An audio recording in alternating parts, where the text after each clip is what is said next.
अधिक मास में विष्णु पुराण में लिखा है 26वें नंबर के मालपुए पर अगर वैजंती माला को रखकर दान दे दिया जाए तो जिंदगी में कभी कमर घुटने का दर्द होता ही नहीं है, कभी जिंदगी भर नहीं हो सकता। वैजंती का दान इतना प्रबल है। वैजंती माला 26 अधिक मास में 33 मालपुए में से 26वें मालपुए पर अगर वैजंती माला का दान कर दिया जाए तो वो माला की प्रबलता से घुटने और कमर का दर्द शांत हो जाता है, समाप्त। और वैजंती माला का इतना क्रम है साहब कि घर में ठाकुर जी को बिना वैजंती माला के कभी नहीं रखना। क्यों? शास्त्र कहता है हमारे घर में अगर किसी ने टोना करा, हमारे घर में हाय लगी, नजर लगी, या हमारे घर में थोड़ी सी भी परेशानी आती है तो वैजंती माला में जो मनके होते हैं वो अपने आप फटना चालू हो जाते हैं, टूटना चालू हो जाते हैं। 3 दान है वैजंती के। कितने दान? अधिक मास में 26वें मालपुए पर दान। वैजंती का दूसरा दान हमारे यहां कहा गया वैकुंठ चतुर्दशी के दिन वैजंती का दान कर देने से लक्ष्मी की घर में कभी कमी नहीं होती। काय का दान? जम के बोलो, वैजंती का। कौन से दिन? वैकुंठ चतुर्दशी के दिन।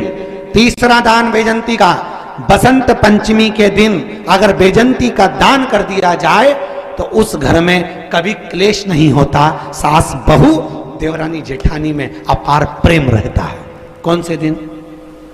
जम के बोलिए, बसंत पंचमी। 3 वैजंती के दान। पहला दान अधिक मास में कौन से मालपुआ? 26वां मालपुआ वैजंती का दान। दूसरा वैकुंठ चतुर्दशी के दान, किसके लिए है? लक्ष्मी के लिए। तीसरा बसंत पंचमी के दिन वैजंती का दान, काय के लिए? घर परिवार में प्रेम को बढ़ाने के लिए। और याद, भस्म व्यक्ति के जीवन में सफलता दे जाती है।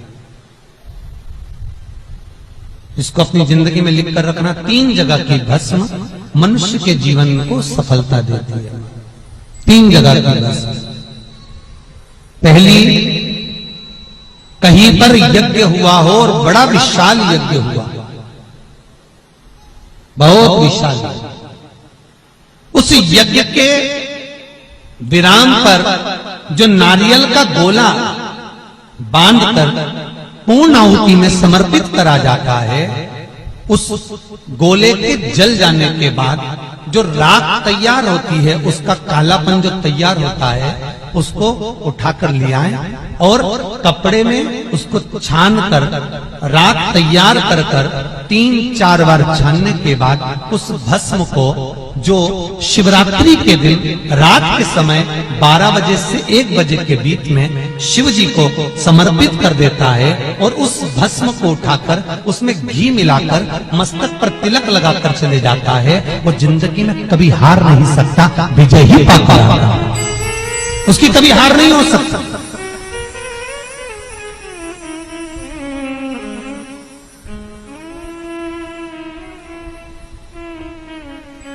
वो कभी हार नहीं सकता। ये जितने राजनेता होते हैं, राजनीति करने वाले, टिकट मिलेगा नहीं मिलेगा, टिकट मिलेगा नहीं मिलेगा, उस मझधार में पड़े रहते हैं। शिव महापुराण की कथा कहती है वो भस्म विजयता को प्रदान करती है। आपको किसी से नहीं करना, किसी के हाथ नहीं जोड़ना, केवल वो भस्म का तिलक लगाकर जिससे आपका काम निकालना है उसके सामने पहुंच जाए, आपको सुख का अनुभव हो जाएगा, कार्य सिद्ध।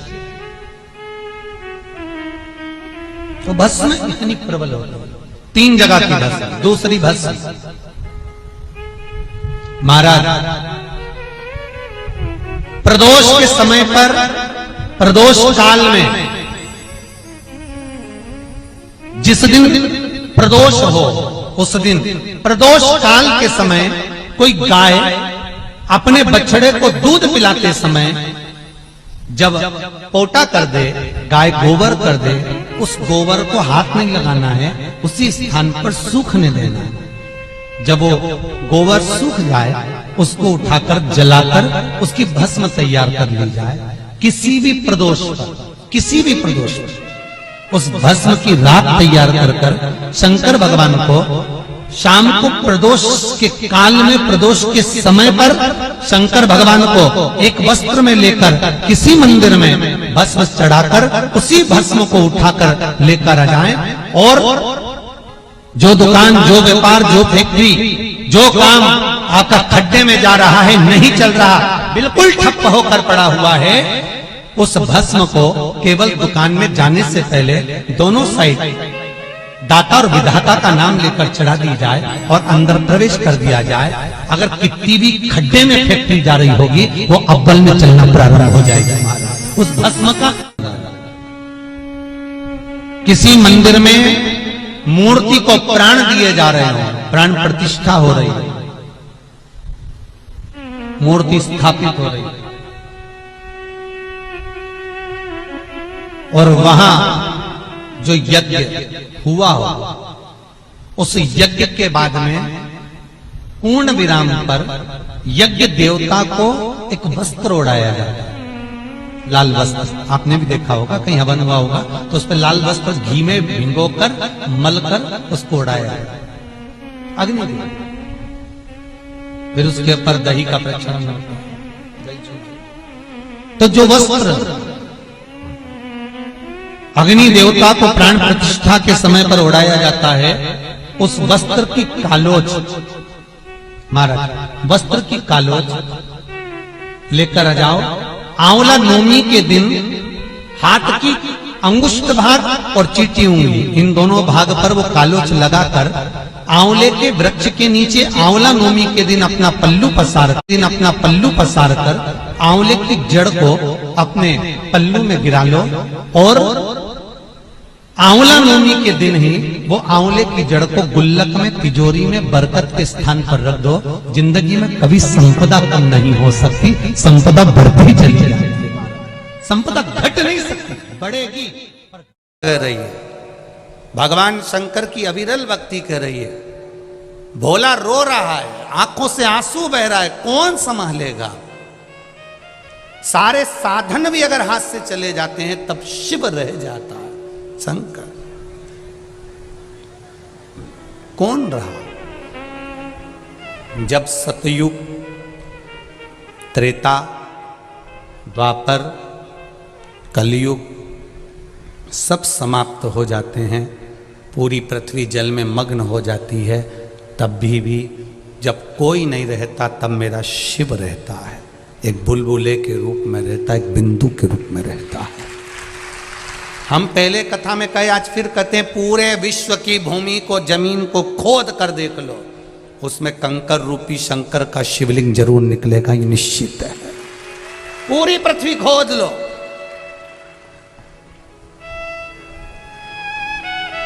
सारी मूर्तियों के निर्माण बाद में हुए हैं, पर शंकर भगवान तो प्रथम में है।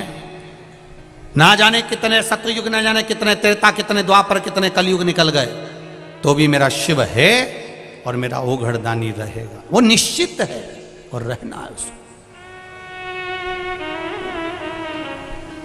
अकाल मृत्यु वो मरे जो काम करे चंडाल का, काल उसका क्या बिगाड़े जो भक्त हो महाकाल।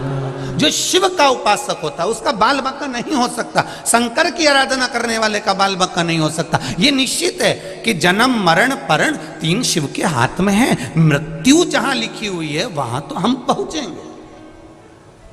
तुम कहो कि सुअर वाला महाराज किसी की मौत को रोक दे, किसी की मृत्यु को रोक दे, तो मुश्किल है।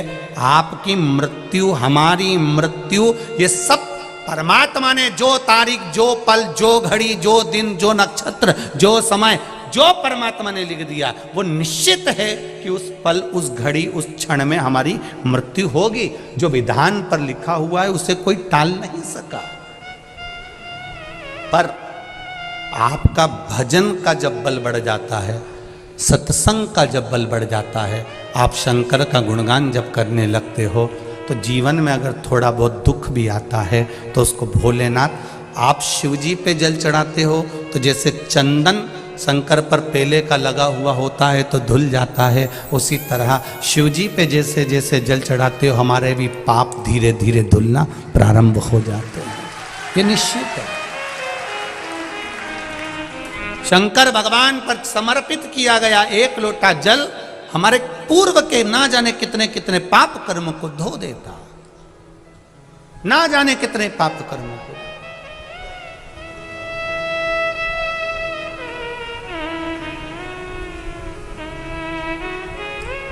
आप चलकर आए हो, कोई 80 किलोमीटर, कोई 100 किलोमीटर, कोई 150 किलोमीटर, कोई 200 किलोमीटर, ना जाने कहां से कथा सुनने आए हो, कोई 30 किलोमीटर, कोई 50 किलोमीटर। आप जितने कदम चलकर आए हो, जितना जितना आप दूर से आए हो, बाबा ने सुना है आपका, हृदय चित्त धारण करा है शिव। भोला रो रहा है, शिव ने संभाला, परिवार ने संभाला। परिवार जब कोई नहीं तब भोला रोज शिव जी के मंदिर जाता, पूजन करता, आराधना करता, गंगा नहाने के लिए सुबह सुबह जाता। तो लोगों ने कहा, ओ भोला तू आंख से अंधा है रे, गंगा नहाने जाता है, बह जाएगा, पांव फिसल जाएगा, मर जाएगा, प्राण छूट जाएंगे तेरे। भोला तू आंख से अंधा है, तुझे दिखता नहीं है। हे भोला तुझे दिखता नहीं है, पांव फिसल जाएगा तेरा, तू मर जाएगा, पानी में गिर जाएगा, गंगा में डूब जाएगा। अब एक शब्द भोला का याद रखना, आप सबसे निवेदन है, इस शब्द को मत भूलना। भोला कह रहा है कि मुझे नहीं दिखता पर मेरे महादेव को तो दिखता है। भोला कह रहा है मुझे नहीं दिखता पर मेरे महादेव को तो दिखता है। एक बात आप लोगों को कही थी अभी रायपुर की कथा में, अंधे व्यक्ति की हड्डी कभी नहीं टूटती गिर के, आंख वाले टूटते फूटते रहते हैं। भगवान ने तुम्हारी इतनी बड़ी बड़ी आंख दी, उसके बाद भी गड्ढे में गिरी जाते हैं, और अंधा व्यक्ति नहीं गिरता। क्यों? अंधे के पास में एक डंडी रहती है, उससे वो टेक टेक कर देख कर संभल कर चलता है। भले आंख नहीं है पर डंडी से छू छू कर संभल कर चलता है।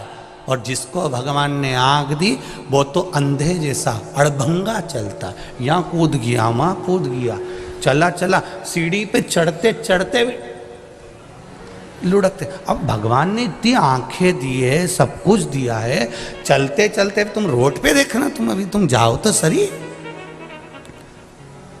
जब जाओगे इतनी भीड़ जब बाहर निकलती है, कोई इससे टकरा रिया, कोई उससे टकरा रिया है, कहीं से टुल्ला मार, कहीं से टुल्ला मार। भगवान ने आंख दी फिर काय के लिए दी? थोड़ा बच के चलो ना।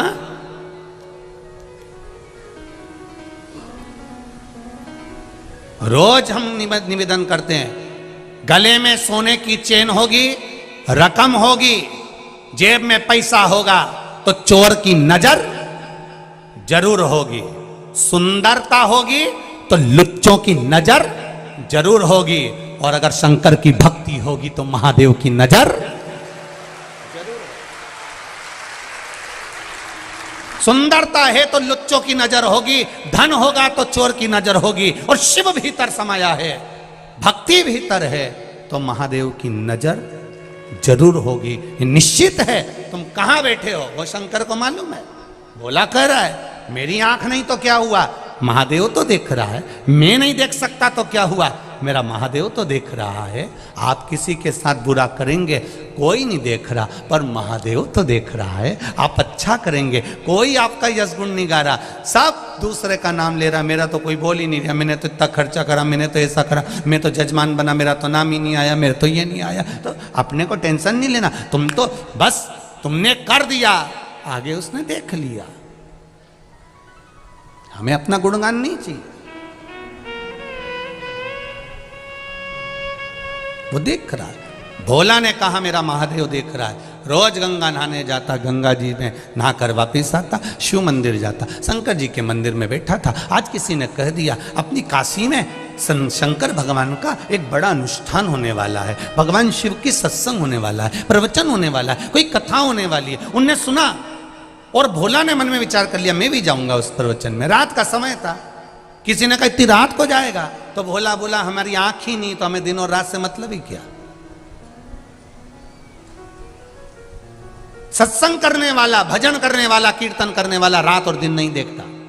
हमसे लोग कहते बताओ गुरुजी, श्री शिवाय नमस्तुभ्यम कब नहीं जपना चाहिए? ऐसा कोई समय जैसे माताएं कहती है हम रजस्वला धर्म में हो जाते हैं तो हम फिर व्रत रखें कि नहीं रखें। तो हमारे यहाँ तो यहाँ तक वर्णन किया गया कि रजस्वला धर्म में भी नारी है। मान लो कोई घर में मर भी गया है, किसी का जन्म भी हो गया है, तो भी शिव महापुराण की कथा कहती है नाम जपने में कोई बुराई नहीं है, भगवान का भजन करने में कोई बुराई नहीं। तो कहा गुरुजी कई लोग तो कहते हैं कि ऐसे समय में भजन नहीं करना चाहिए, नाम नहीं जपना चाहिए। हमने कहा ऐसे समय में अगर निपट गए तो हर पल, हर घड़ी, हर क्षण, ऐसा कोई क्षण ही ना जाए, ऐसा कोई घड़ी ना जाए, ऐसा कोई पल ही ना जाए। जैसे पशुपति व्रत करते हो, तो पशुपति व्रत करते हो तो बीच में रजस्वला धर्म पड़ जाता है एकाध सोमवार को।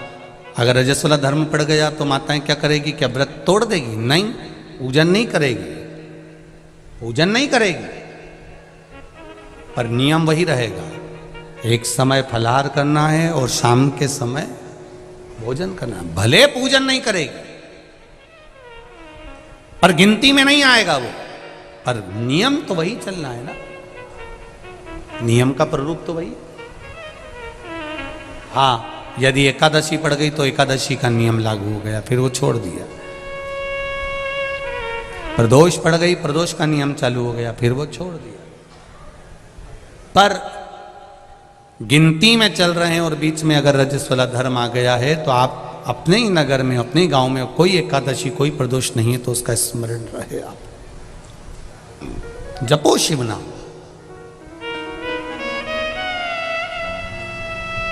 कहा मैं सत्संग में जाऊंगा तो किसी ने कहा रात में तो भोला कहता है मेरी तो आंखें नहीं, दिन और रात मेरे लिए बराबर है। भगवान की भक्ति के लिए कोई समय नहीं होता कि सुबेरे ही भगवान का भजन करना पड़ेगा, कि शाम को ही भगवान का भजन करना पड़ेगा, कि रात्रि को, कि दिन में। शंकर भगवान की आराधना के लिए कोई समय नहीं है। भगवान विष्णु के बैकुंठ में पट, कपाट, दरवाजे, खिड़की सब हैं। ब्रह्मा जी के मंदिर में, ब्रह्मलोक में कपाट, खिड़की, दरवाजे सब हैं।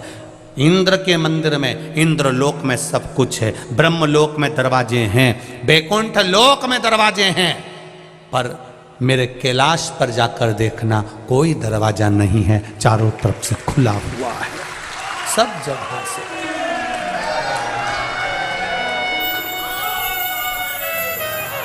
बैकुंठ में दरवाजा है, ये हमारे शास्त्र भी कहते हैं। शास्त्र को पढ़कर देखिए, बैकुंठ में दरवाजा मिलेगा, ब्रह्मलोक में दरवाजा मिलेगा, इंद्रलोक में दरवाजा मिलेगा, देवलोक में दरवाजा मिलेगा, पर दरवाजा नहीं मिलेगा तो भगवान शिव के द्वार पर, भगवान शंकर के द्वार पर। तुम तो गंगा जी के घाट पर रहते हो, गंगा के घाट पर जाकर देखना, कहीं कहीं शंकर जी का शिवलिंग रखा हुआ है, वहां कोई दरवाजा ही नहीं है। ऐसे ही भोलेनाथ जी बैठे हैं आराम से घाट पे, लोटा भरो, डालो और जाओ। और लोग गंगा जी नहाने के वाले गीले कपड़े से लोटा भर भर के भगवान शंकर को चढ़ा चढ़ू के वो जा रहा है। शंकर जी भी कह रहे ऐसी खुश रहो, बस आनंद हो, कोई दिक्कत नहीं, दिखावा मत करो, बस अड़भंगा है मेरा शिव। शिव के पास में दरवाजा नहीं है, शिव के पास में द्वार नहीं है, शिव के पास में खिड़की नहीं है। किसी ने पूछा भोलेनाथ जी तुम्हारे यहां दरवाजा नहीं है, दरवाजा बंद नहीं करते? शंकर भगवान बोलते हैं घर की मां, घर का बूढ़ा बाप दरवाजा बंद कर कर नहीं सोता, उसको मालूम है बेटा कभी भी आवाज लगा देगा तो मां बाप को दौड़ कर आना पड़ेगा।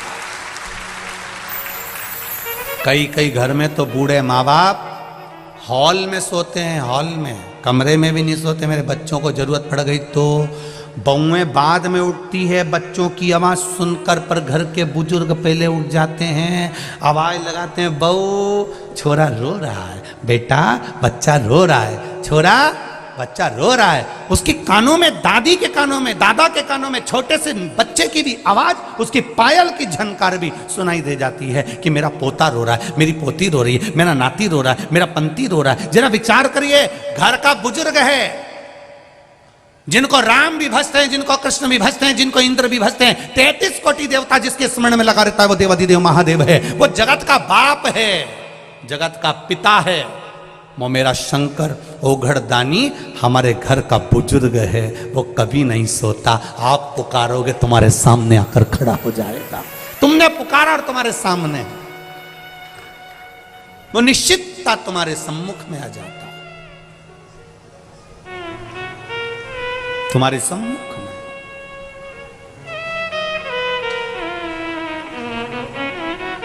शंभु शरणे पड़ी मांगू घड़ी रे घड़ी, दुख काटो दया करी ने दर्शन।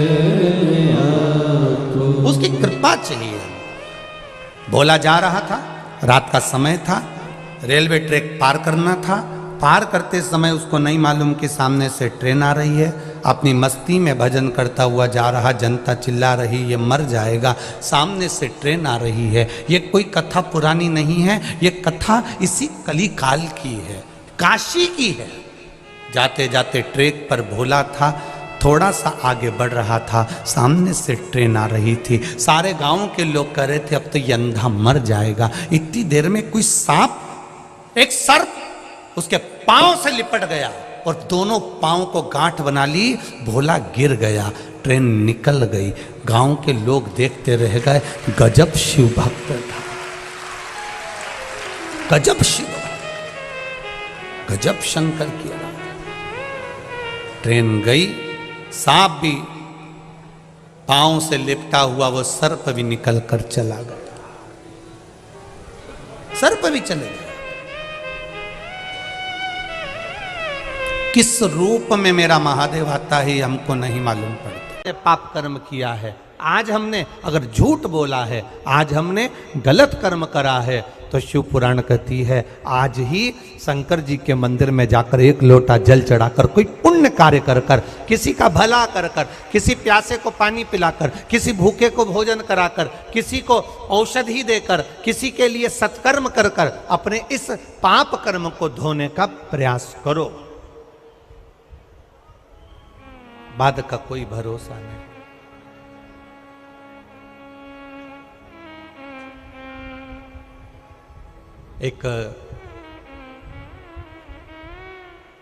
एक बार माता पार्वती जी ने शिव जी से कहा, प्रभु मेरा मन करता है, मेरा चित्त करता है,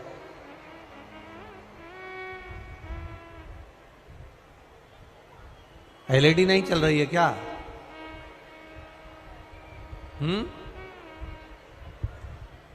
एक कार्यकर्ता पीछे जाकर जरा पूछ के आओ क्या तकलीफ है, जरा सा। एक कार्यकर्ता जाकर जरा पीछे से पता करो, एलईडी नहीं चल रही है क्या, आवाज नहीं आ रही, कारण क्या है, क्यों आवाज लगा रहे हैं लोग? एलईडियां नहीं चल रही हैं तो एलईडियां चालू करो ना भाई।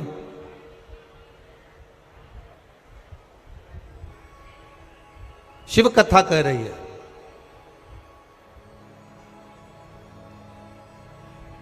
शिव महापुराण की कथा वर्णन कर रही है। एक बार माता पार्वती जी भगवान शिव से कह रही हैं, भगवान शंकर से वर्णन कर रही हैं, और माता पार्वती जी ने भगवान शिव से प्रार्थना करी। माता पार्वती जी ने भगवान शंकर से विनय करा, प्रभु मेरा मन करता है कि एकांत में बैठकर मैं तप साधना करूं, और उस तप साधना का जो पुण्य है, उस तप साधना का जो पुण्य एकत्रित होगा, उस तप साधना का जो पुण्य हमारे पास में आएगा, उस तप साधना के पुण्य को मैं आपको समर्पित करूं। बस मेरे हृदय में, मेरे चित्त में ये बात आ रही। और यहां शिव महापुराण की कथा कर रही है, भगवान शंकर का संवाद कर रहा है, शिव कथा कर रही है। अपने भीतर एक बात हमेशा उतार कर रखना, एकादशी का व्रत करो, चाहे सोमवार का व्रत करो, चाहे पशुपति व्रत करो, चाहे तीज का व्रत करो, चाहे चतुर्थी का व्रत करो, चाहे पंचमी का करो, चाहे छठ का करो, तुम्हारी मर्जी पड़े जो व्रत करो। पर शिव महापुराण की कथा कहती है, जैसे माता पार्वती जी ने भगवान शंकर से जाकर प्रार्थना करा कि हे भोलेनाथ, मेरा मन करता है कि मैं तप साधना करूं और उस तप साधना के पुण्य को इकट्ठा कर कर मैं आपको समर्पित करूं। आपके मन में जब व्रत करने का भाव प्रकट हो जाए, आपके मन में जब दान करने का भाव प्रकट हो जाए, आपके मन में तप साधना करने का जब भाव प्रकट हो जाए, तो शिव कथा कहती है, एक बार अपने पति के कानों में यह बात जरूर डालिए कि मेरा मन कर रहा है कि मैं पशुपति व्रत कर लूं, मेरा मन कर रहा है कि मैं सोमवार का व्रत कर लूं, मेरा मन कर रहा है कि मैं भगवान की ये सोमवार का व्रत, ये 16 सोमवार का व्रत, ये पशुपति व्रत मैं धारण कर लूं। ये अपने मन की बात आप अपने पति से जरूर कहें, अपने परिवार में जरूर कहें। कारण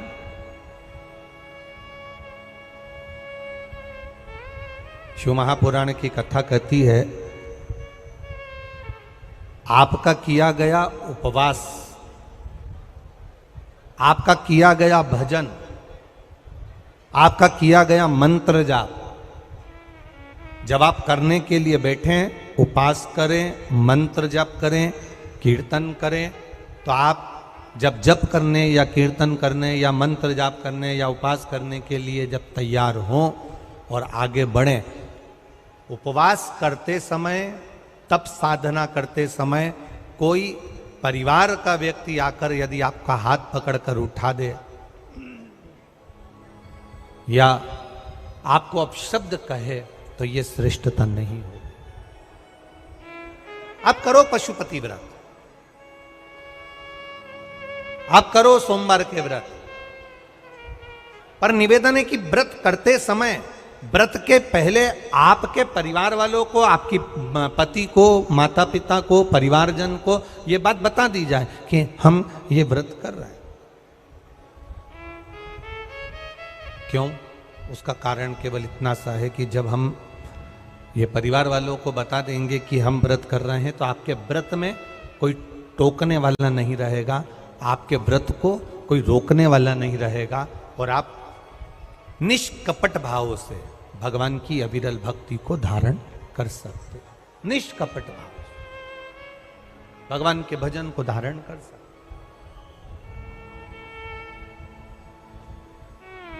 कितना सुंदर वर्णन किया गया है महामृत्युंजय मंत्र का। यदि हम किसी ब्राह्मण से अनुष्ठान करवा रहे हैं,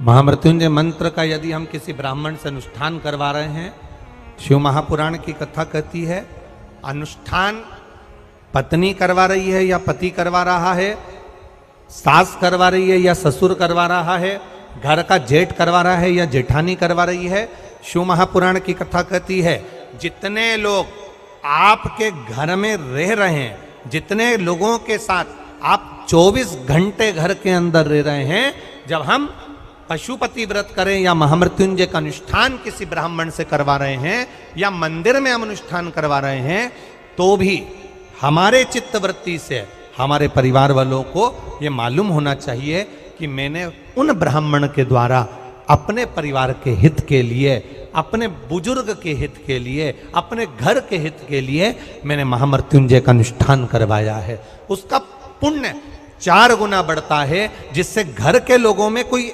विस्मयता उत्पन्न ना।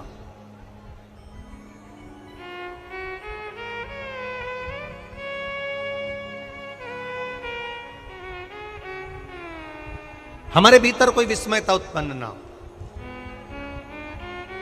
हमारे मन के भीतर कोई भेदभाव उत्पन्न ना हो।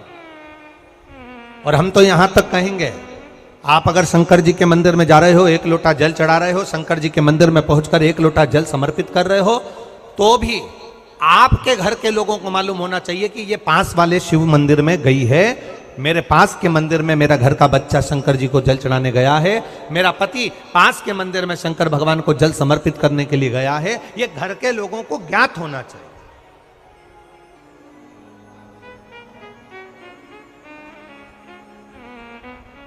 घर के लोगों को ये मालूम होना चाहिए कि ये पास के मंदिर में मेरी धर्म पत्नी गई है, पास के मंदिर में मेरे माता पिता गए, पास के मंदिर में मेरे परिवार के लोग गए। ये आपकी चित्तवृत्ति में और परिवार की चित्तवृत्ति में ये बात रहना चाहिए, छुपा कर नहीं जाना।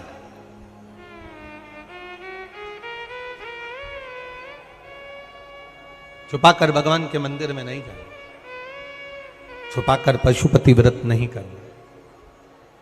महाराज, शिव महापुराण की कथा वर्णन करती है कि आप भगवान का अगर कोई व्रत, कोई साधना, कोई नियम ले रहे हो, माना आपने कोई व्रत करा, कोई साधना करी, पर घर के लोगों को वो ज्ञात होना चाहिए कि ये मंदिर तक जा रही है, ये पशुपति व्रत कर रही है, आराधना कर रही है।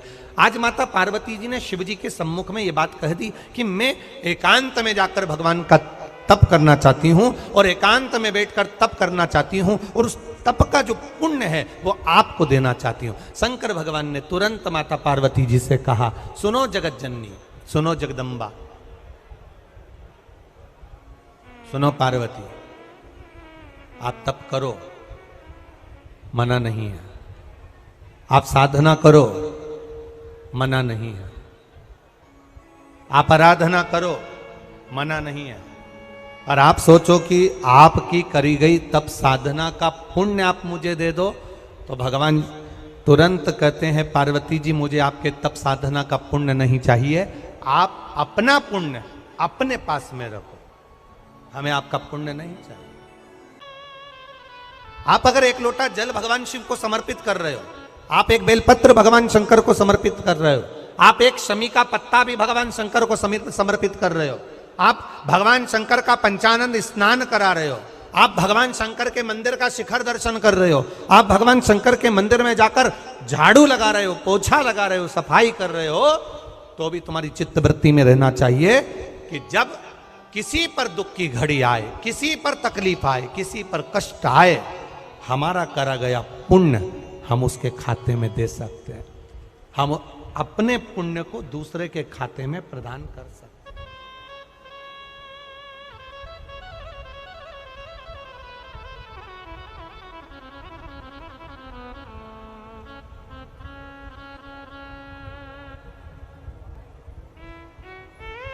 बेलपत्र,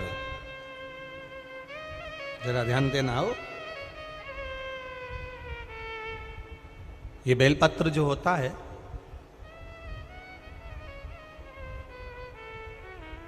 इस बेलपत्र पर कभी कभी आपने देखा होगा कि कई लोग बीच वाले पत्ते पर चंदन लगा देते हैं। ये जो बीच का पत्ता होता है, इस पर लोग चंदन लगा देते हैं।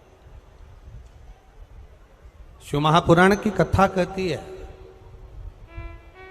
अगर भूलवश भी, अनायास, आपके पास बेलपत्र भी नहीं है, शिव जी का चढ़ा हुआ बेलपत्र भी अगर आपने उठा लिया और उठाकर उस बीच वाले पत्ते पर एक चावल का दाना रखकर भी आप भगवान भोलेनाथ को समर्पित कर रहे हो, तो ये समझ लेना कि तुमने महीना, 2 महीना, 4 महीना, 6 महीना, 8 महीने में, हम तो हमेशा कहते आए हैं, आज फिर कह रहे हैं, 1 महीना पूरा हो जाए जल चढ़ाते, 2 महीना पूरा हो जाए जल चढ़ाते, 3 महीना पूरा हो जाए, 4 महीने पूरे हो गए, 6 महीने पूरे हो गए, या आपका साल भर पूरा हो गया, प्रयास करा करो, एक बीच वाले पत्ते पर एक चावल का दाना रखकर शिव जी को समर्पित करना। क्यों? जो तुमने पूर्व में जल चढ़ाया है, वो चावल का दाना अक्षय, उसको अक्षत माना जाता है, अक्षय माना जाता है। मतलब तुमने अभी तक जो जल समर्पित करा है वो कभी समाप्त नहीं हो सकता, उसका पुण्य तुम्हारे खाते में चले गया, अब तुम उसको किसी को भी प्रदान कर सकते।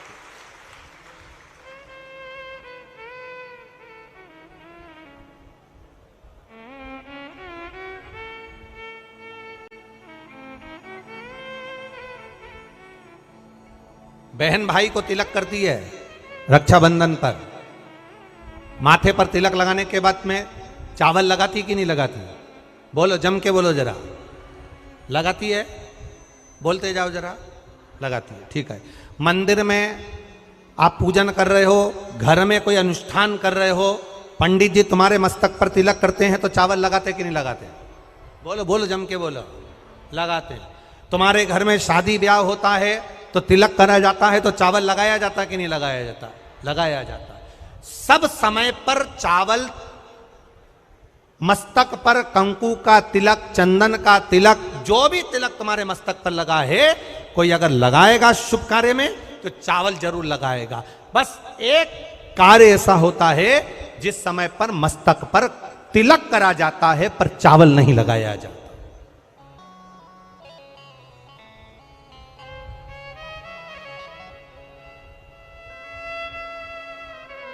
एक समय ऐसा होता है जिस समय तिलक करा जाता है पर चावल नहीं लगाया जाता। चावल का मतलब है अक्षय, मतलब बार बार भगवान ऐसा मौका लाए, बार बार भगवान ऐसी कृपा करे कि तुम ऐसा अनुष्ठान करते रहो, पुण्य करते रहो, सत्कर्म करते रहो, 16 सोमवार के व्रत करते रहो, चतुर्थी के व्रत करते रहो, तुम छठ की पूजन करते रहो, तीज का व्रत करते रहो, सोमवार का व्रत करते रहो, तुम्हारे घर में हमेशा ऐसे शुभ कार्य होते रहें। केवल अक्षय, अक्षत एक जगह पर नहीं लगाया जाता। कब नहीं लगाते अक्षत को? मस्तक पर तिलक करते समय अक्षत कब नहीं लगाया जाता? केवल एक समय पर। कब? जब घर में कोई शांत हो जाता है और शांत होने के बाद जब मस्तक पर पगड़ी का क्रम होता है, उस पगड़ी के क्रम पर तिलक तो लगाया जाता है पर चावल नहीं लगाया जाता। भगवान से प्रार्थना करते हैं ये बार बार मौका मत देना, जो हो गया उसको क्षमा, ऐसा मौका बार बार ना दीजिएगा। हाँ, पगड़ी पर से उठ गए, अच्छा काम करने के लिए मंदिर जा रहे हो, स्थान छोड़ने के बाद अब तिलक लगाओ और उसमें चावल ढेर सारा लगाओ, कोई मना नहीं। पर अक्षय, उस अक्षत की महत्वता को समझना कि उसको बारंबार प्राप्ति ना हो, ऐसे कार्य की प्राप्ति ना हो, अच्छे कार्य की प्राप्ति, श्रेष्ठ कार्य की प्राप्ति, शुभ कार्य की प्राप्ति। अगर मौका मिले तो एक बार भविष्य पुराण, और एक बार मौका मिले तो कुर्म पुराण, और एक बार मौका मिल जाए तो नंदी पुराण।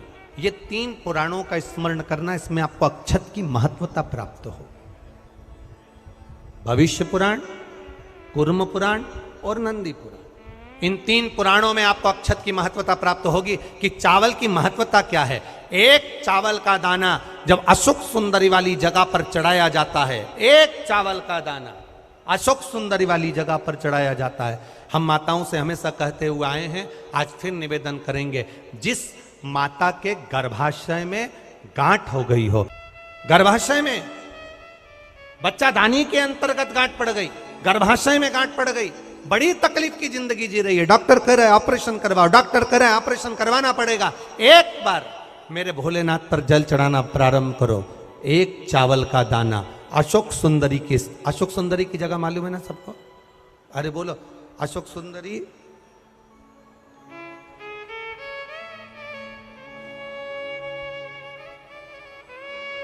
जैसे ये शिवलिंग, ये जलाधारी गोल माता पार्वती जी का हस्त कमल, यहां से जो जल बहता है, इधर गणेश जी का सीधे हाथ पर स्थान, इधर कार्तिकेय जी का स्थान, बीच में मोटी सी एक लाइन होती है शिवलिंग के सामने, वो अशोक सुंदरी का स्थान। कई बार वहां सांप बना होता है, कई बार अशोक सुंदरी का स्थान बना होता है। ये शिवलिंग, पार्वती जी का हस्त कमल, गणेश जी का स्थान, षडानंद कार्तिकेय जी का स्थान, बीच में अशोक सुंदरी का स्थान।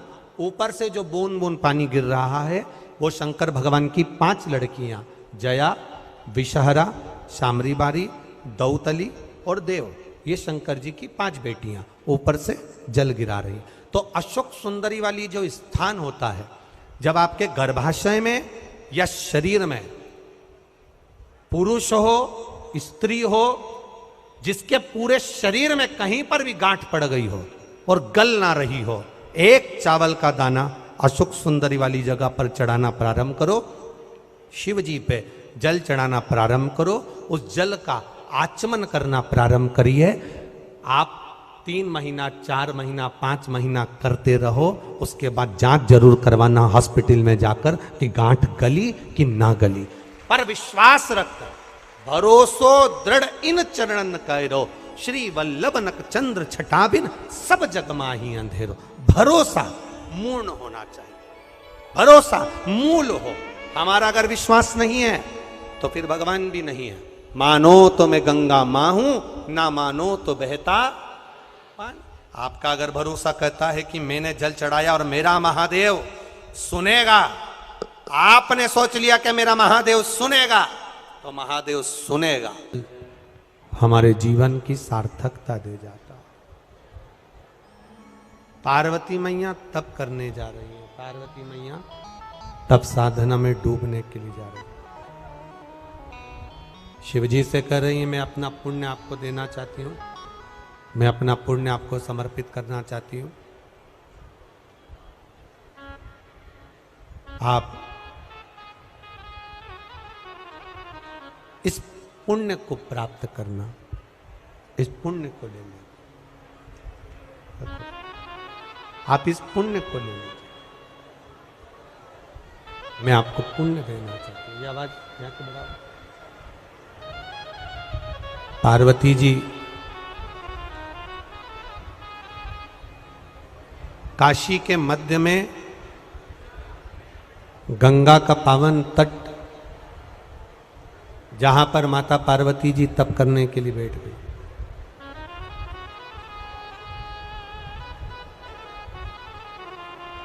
एक नील नाम का दैत्य, जिसका नाम था नील नाम का दैत्य, और नील नाम का जो दैत्य था वो उसने ब्रह्मा जी से वर प्राप्त कर लिया था कि वो रूप बदल सकता था।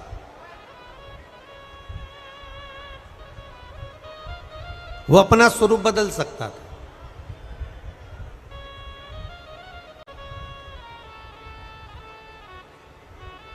अपने स्वरूप को बदलकर कहीं पर भी जा सकता था।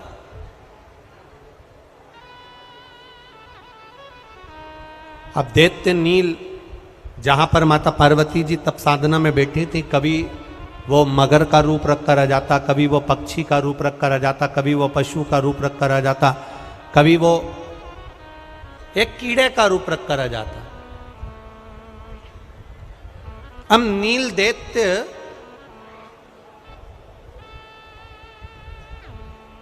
आज हाथी का रूप रखकर आ गया। और हाथी का रूप रखकर जब नील दैत्य आया, हाथी का रूप रखकर जब नील दैत्य पहुंचा, तो उसने माता पार्वती जी के चरण कमल को पकड़कर तप साधना से हिलाना चाहिए।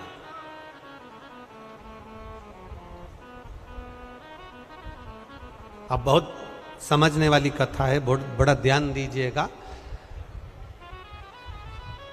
कि कई लोग प्रश्न करते हैं, गुरु जी आप कहते हो कि शिवजी पे चढ़ी हुई बेलपत्र खाना चाहिए, तो उस बेलपत्र को अगर हम पेड़ पे से तोड़ें और पेड़ पे से तोड़कर अगर खा लें तो क्या वो असर नहीं करेगी? जरा समझिएगा कथा को। अगर हम पेड़ पे से बेलपत्र तोड़ लें, वृक्ष पे से बेलपत्र तोड़ लें और वृक्ष पे से बेलपत्र तोड़ने के बाद अगर हम खा लें तो क्या वो असर नहीं करेगी? हम कहते हैं आप मेडिकल पे से गोली ले आओ सिर दर्द की और खा लो। आप मेडिकल पे से पेट दर्द की गोली लो, खा लो, मना नहीं है। पर 2 दिन 3 दिन, एक दिन आपका सिर दर्द बंद हो गया, 2 दिन सिर दर्द बंद हो गया, एक दिन तुम्हारा पेट दर्द बंद हो गया और वापिस पेट दुखने लगा, वापिस सिर में दर्द होने लगा, तो बोलो डॉक्टर के पास जाओगे कि नहीं जाओगे? अरे बोलो, जम के बोलो जरा, जाओगे ना? फिर डॉक्टर जो दवाई लिखेगा वो खाओगे कि नहीं खाओगे? खाओगे ना। मतलब डॉक्टर की दवाई पर सील लग गई, अब दवाई तुम खाओगे तो वो असर करना प्रारंभ करेगी। अब बार बार ना सिर दर्द होगा ना पेट दर्द होगा। आप ले दवाई आपने मेडिकल पे से ली, खा ली, आज बंद हो गया पेट दर्द, आज बंद हो गया सिर दर्द, आज बंद हो गया हाथ में दर्द, फिर वापस 15 दिन बाद आ गया, फिर 8 दिन बाद आ गया। पर मेरे देव अधिदेव महादेव को जो बेलपत्र चढ़ाकर हम खाते हैं वो शिव जी का स्पर्श हो जाती है, और शिवलिंग का अगर स्पर्श हो गई तो वो बेलपत्र नहीं रहती, वो शंकर की औषधि बन जाती है जो हमारा कल्याण कर दे, वो औषधि बन।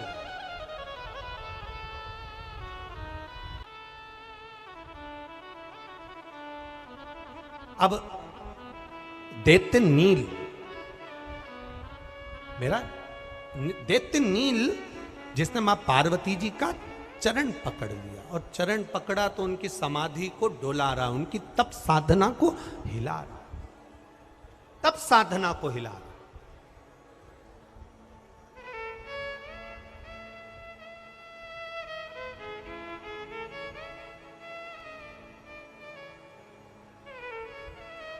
बोलना है, हम ही तो बोल लें, पहले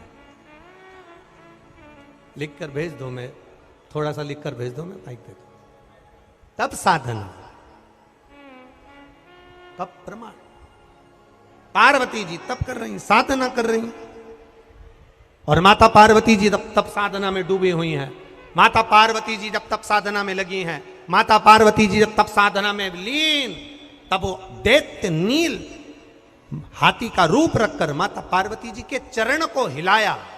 अभी तक दैत्य नील ने चींटी बनकर माता के कर्ण पर आया, अभी तक दैत्य नील पक्षी बनकर ऊपर से निकल कर गया, अभी तक दैत्य नील रूप बदल बदल कर भगवान माता पार्वती जी के शरीर के आसपास आया, पर चरण के पास नहीं आया था। आज हाथी बनकर चरण के पास आ गया। और शिव कथा कहती है, अगर आप जल चढ़ाने नहीं जा रहे हो शंकर जी को, और कोई तुम्हारे मोहल्ले की माता, कोई भाई, कोई बच्चा, कोई बुजुर्ग शंकर जी को जल चढ़ाकर आ रहा है या जल चढ़ाने जा रहा है, उसका मात्र दर्शन भी हो जाए तो समझ लेना कि तुम्हारा पाप कट गया।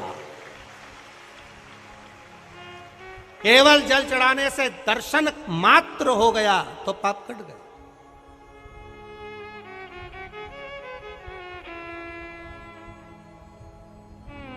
दर्शन कर कर आ रहे हो।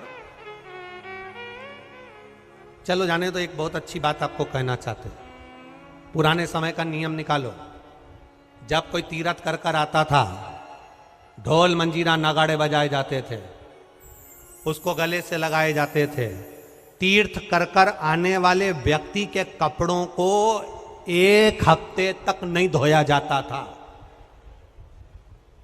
क्यों नहीं धोते थे? उनका कपड़ा घर में झड़ाते थे, रखते थे, पटकते थे, संभालते थे, यहाँ रखा वहाँ रखा। कारण क्या था? हम तीर्थ नहीं गए, पर हमारे घर का व्यक्ति जब तीर्थ कर कर आया है तो वहाँ की जो रज है, वहाँ की जो धूल है, वहाँ की जो माटी है, उस माटी से हमारा भी कल्याण हो जाए, इसलिए उस रज को हमारे यहाँ रखते हैं। ये भारत की भूमि की कुछ प्रधानता है। अरे विदेश में कोई मरता है तो कह देते हैं डेथ, डेथ हो गया, मर गया, डेड बॉडी, एक्सपायर, मर गया। विदेश में कोई मरता है तो वो डेथ हो जाता है, एक्सपायर हो गया, मर गया। पर भारत की भूमि पर एक बेवड़ा भी मर जाए तो उसके आगे लिखा रहता है स्वर्गवासी। बेवड़ा मरा पर स्वर्गवासी लिखा है। क्यों? क्योंकि यह भारत की भूमि एक ऐसी भूमि है जहां राम कृष्ण का जन्म हुआ, संतों का जन्म हुआ। पवित्र गंगा, यमुना, सरयू, सरस्वती, मंदाकिनी, क्षिप्रा, सरयू, ये सब इस पावन धरा पर बह रही है। इस भूमि पर कोई पापी भी मर जाता है तो वो नरक नहीं जाता, स्वर्ग जाता है, क्योंकि ये पावन धरा है भारत की। स्वर्गवासी अब पी पी के मर गया, इसके लिए तो लिखना था बेवड़ा।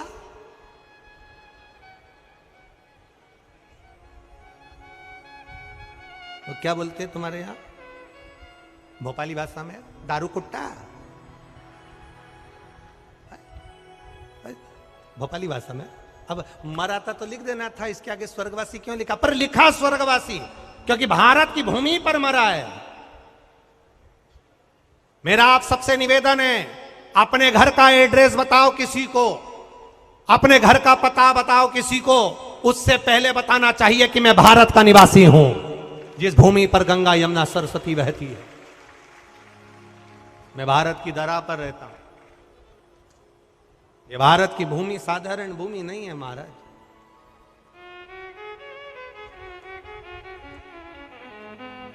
चंदन है इस देश की माटी, तपोभूमि हर ग्राम है, हर बाला देवी की प्रतिमा बच्चा बच्चा है, जिसके सैनिक समर भूमि पर गाया करते गीताएं, उसी माटी के हल्के नीचे खेली करती सीता है। ये वो भूमि है जिसका केवल रज का ही मस्तक पर चंदन लगा लिया जाए तो समझ लो कि आपका तिलक हो गया, आप आनंदित हो गए, क्योंकि कंकर में शंकर समाया है। कंकर में शंकर।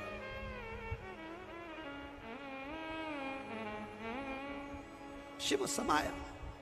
नील ने चरण पकड़ा और नील ने चरण पकड़ा माता का। भगवान शंकर को क्रोध आया, शिव जी ने तुरंत काल भैरव को बुलाया। काल भैरव से कहा जा इस नील को समाप्त कर दे। जैसे ही नील दैत्य को समाप्त करने के लिए गए और नील दैत्य को जैसे ही मारने के लिए गए, हाथी के रूप में था, गज के रूप में था, उस नील दैत्य ने तुरंत काल भैरव को देखकर हाथ जोड़कर कहा मेरे प्राण छूट जाए मना नहीं है, पर मेरे शरीर की खाल, मेरे शरीर का ये चर्म बाबा से कहना अपने पास में धारण करें। एक समय बाबा ने बागंबर की खाल को नीचे रखकर एक हाथी की खाल को धारण कर लिया, क्योंकि वो नील दैत्य की खाल थी जिसको भगवान ने अपने पास में रखा। शिव जी जब नील दैत्य की खाल को अपने पास में रखे, शंकर भगवान ने कहा ये नील दैत्य में तेरी खाल को ज्यादा अपने पास नहीं रख सकता।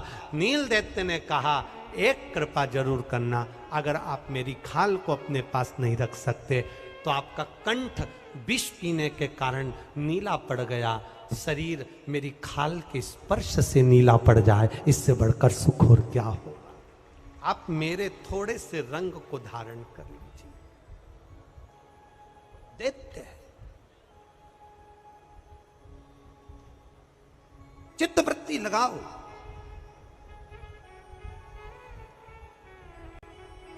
पर हमारी आदत पड़ी है ना, हम कोई आगे बढ़ रहा है, कोई धर्म के मार्ग में आगे बढ़ रहा है, कोई सत्कर्म में आगे बढ़ रहा है, कोई तप साधना में आगे बढ़ रहा है, कोई व्रत में आगे बढ़ रहा है। शिव महापुराण की कथा कथी, अगर कोई पशुपतिनाथ का व्रत करे, शंकर के मंदिर जाना चालू करे, आप प्रसन्न होइए। आपके मोहल्ले के लोगों को प्रसन्नता होना चाहिए कि हमारा सनातन धर्म का व्यक्ति मंदिर जाना चालू कर दिया, भगवान को जल चढ़ाना प्रारंभ कर दिया। आनंद का विषय होना चाहिए। पर होता क्या है, एक गांव के सारे ब्राह्मणों ने सारे गांव के बनियों से, सारे व्यापारियों से कहा कि हमारा मन कर रहा है कि हम तीर्थ करने जाए। तो बनियों ने कहा, व्यापारियों ने कहा अच्छी बात है ब्राह्मण देवता, आप तीर्थ करने जाओ, क्योंकि हमारे को दुकान से फुर्सत नहीं मिलती, आप तीर्थ जाओगे इससे बढ़कर सुकून और क्या होगा। हमारे गांव का लोग तीर्थ करने चले जाए, इससे बढ़कर सुकून क्या मिलेगा। सारे ब्राह्मणों ने मीटिंग बिठाई और ब्राह्मणों ने मीटिंग बिठाई कि तीर्थ करने जाना है, सबका साथ मिल रहा है, इसलिए तीर्थ अच्छे से होगा।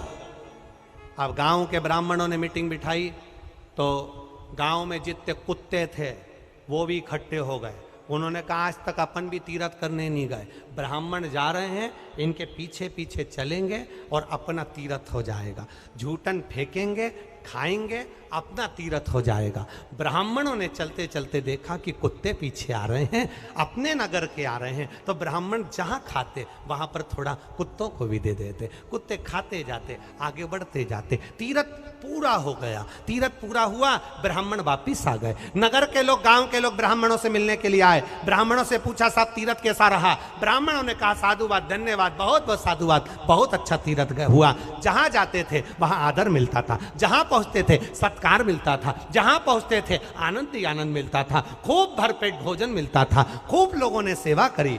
अब ब्राह्मणों से जैसे गांव के लोग मिलने के लिए आए, तीर्थ होने के बाद गांव के कुत्ते भी, जो कुत्ते तीर्थ करने गए थे, उनसे मिलने के लिए आए। कुत्तों ने कुत्तों से पूछा तुम्हारा तीर्थ कैसे रहा? कुत्तों ने कहा ब्राह्मण चलते थे, भोजन देते थे, हम खाते थे, हर जगह पर हमारा खूब आनंद हुआ, पर दिक्कत केवल एक ही पड़ी रही, जिस गांव में जाते थे वहां के कुत्ते पीछे पड़ जाते थे। दिक्कत एक ही, सबने साथ दिया पर अपने कुत्तों ने साथ नहीं दिया। कई बार अपनी भी लाइफ में ऐसे कुत्ते हैं जो पीछे पड़ जाते हैं। इसलिए दरवाजे पर लिखा रहता है कुत्तों से सावधान। लाइफ में भी ऐसा होता। हमने मंदिर जाना चालू करा, हमने भगवान का भजन करना प्रारंभ करा, हमने भक्ति करना प्रारंभ करा, हम भगवान के मंदिर जाना चालू करे, स्मरण करना चालू करा, इतने में कोई हमारा अपना ही होगा जो हमारे ऊपर उंगली उठाएगा। ये चल दी सियोर वाला महाराज की चेली। दूसरे की दम नहीं है जो तुम पर उंगली उठा दे, क्योंकि तुम भी कम नहीं हो, पास में झांसी लगा है। दूसरों की हिम्मत नहीं है कि तुम पर कोई उंगली उठाकर कह दे, तुम पर ताना दे दे, तुम पर कोई हंस दे, तुमको अपशब्द कह दे, तुमको गाली दे दे, मंदिर जाने वाले को कोई अपशब्द कह दे या ताना दे दे। ये दूसरे की सामर्थ्यता नहीं है। हमारे अपने ही कुछ ऐसे होते हैं जो हमको मंदिर जाते हुए देखना पसंद नहीं करते हैं, हमको धर्म की ओर बढ़ते हुए देखना पसंद नहीं करते हैं। इसलिए कुत्तों से बोलो, बोलो, जम के बोलो, सावधान। अपने होंगे जो हमें नहीं बढ़ने देंगे, अपने होंगे जो भजन नहीं करने देंगे, अपने होंगे जो मंदिर तक जाता हुआ देखकर भी हमको अपशब्द कहेंगे, ताने देंगे, गालियां देंगे, आड़ा टेढ़ा कहेंगे। कोई दूसरे की सामर्थ्यता है ही नहीं। दूसरे की सामर्थ्यता क्या हो?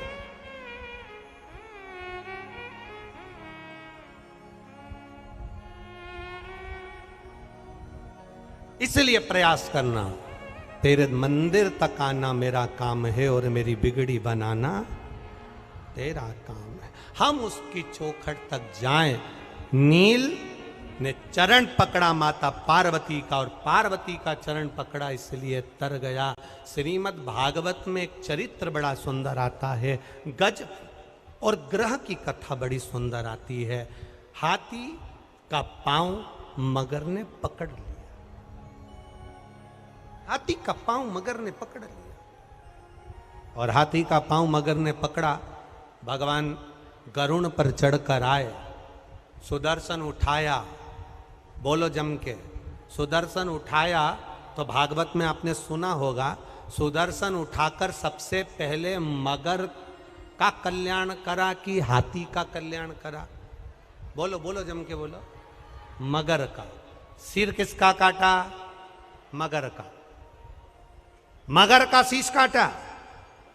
हाथी को गुस्सा आया, हाथी ने भगवान विष्णु से कहा, इसने मेरा पांव पकड़ रखा था, मैंने आपको पुकारा था, सबसे पहले बैकुंठ तो मुझे जाना था, सबसे पहले कल्याण तो मेरा होना था, क्योंकि मैंने तुम्हें पुकारा था। गज और ग्रह की कथा कहती है, हाथी भगवान विष्णु से कह रहा है, सबसे पहले मैंने आपको पुकारा था, पहले कल्याण मेरा होना था, आपने मगर का सिर काटकर मगर का कल्याण क्यों करा? भगवान विष्णु ने कहा, सुन हाथी, तू मुझे पुकार रहा था, मेरा भजन कर रहा था, और मेरा तू भजन कर रहा था और तेरा पांव मगर पकड़ा हुआ था। जो भजन करने वाले का पांव पकड़ता है भगवान सबसे पहले कल्याण उसका कर देता है। हाथी का कल्याण बाद में हुआ, पहले मगर का कल्याण हुआ, क्योंकि मगर ने हाथी का पांव पकड़ा था। हाथी कर क्या रहा था? भगवान को पुकार रहा था, भगवान का स्मरण कर रहा था, उनको आवाज लगा रहा था, उनको टेर रहा था, आओ प्रभु आओ। भगवान को पुकार।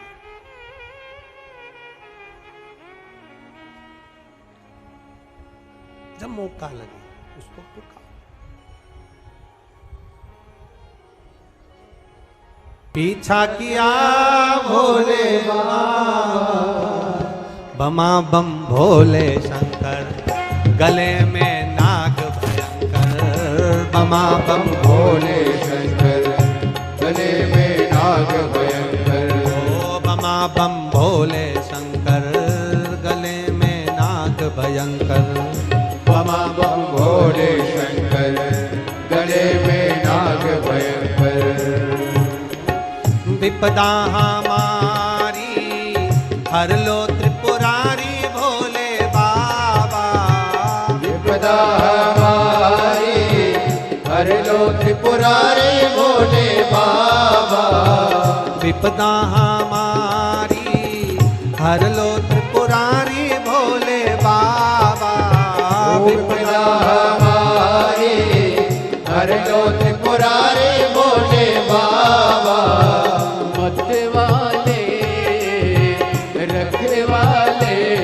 बम भोले शंकर, गले में नाग भयंकर, ओ बमा बम भोले शंकर, गले में नाग भयंकर। बमा बम भोले शंकर, गले में नाग भयंकर, बमा बम भोले शंकर, गले में नाग भयंकर।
भोले तूने चंदा सजाया, कानों में भोले तूने कुंडल सजाया, कानों में बाबा तूने कुंडल सजाया, माथे पे भोले तूने चंदा सजाया, माथे पे भोले तूने चंदा सजाया, कानों में बाबा तूने कुंडल सजाया, कानों में बाबा तूने कुंडल सजाया, शीशे पे तूने गंगा लिया भोले बाबा, शीशे पे तूने तूने गंगा लिया बोले बाबा।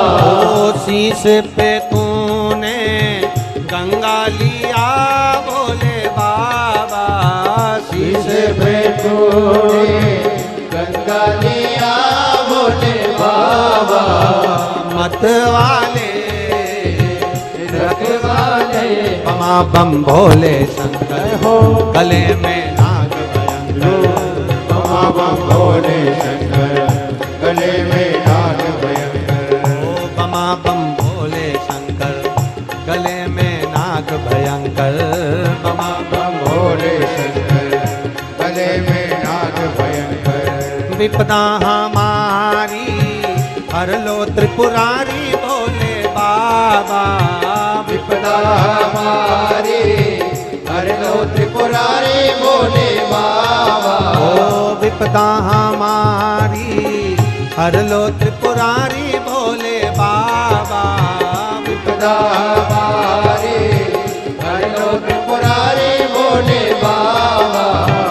मत वाले रखवाले बमा बम भोले शंकर गले में नाग भयंकर। बमा बम भोले शंकर गले में नाग भयंकर। ओ बमा बम भोले शंकर गले में